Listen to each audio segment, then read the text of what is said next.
કોઈકે સરસ મજાની વાત કહી છે કે હેતુ વગરનું જીવન તે સરનામા વગરની ચિઠ્ઠી જેવું છે. તે ક્યાંય પહોંચતી નથી ને જાય છે ડસ્ટબિનમાં. અહીં બધા મહેમાનો, ગુરુજનો, આચાર્ય શ્રી અરવિંદ સર અને પ્રવીણ સરને મારા પ્રણામ. હું તમને ચાણક્ય અને તેના શિષ્યો વિશેનો વાર્તાલાપ કહું છું.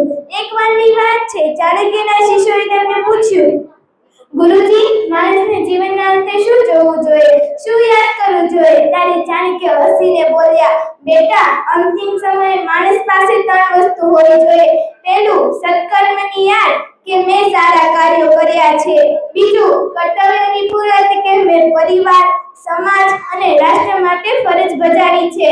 ત્રીજું, સત્ય અને જ્ઞાનનો આનંદ કે મેં સાચા માર્ગે ચાલવાનું બંધ નથી કર્યું. એ પછી ચાણક્ય બોલ્યા, જો મરે સમયે માણસ આ 3 વસ્તુનું સ્મરણ કરે તો ભય રહેતો નથી પરંતુ આનંદ થાય છે. પણ જો માણસ માત્ર પૈસા, લોભ અને ધન-દોલતને યાદ કરે તો તેનું મરણ કષ્ટદાયક બને છે. આનાથી આ શીખ મળે છે કે આપણે માણસે એવું જીવન જીવવું જોઈએ કે અંતે શાંતિથી આંખ બંધ કરી શકે.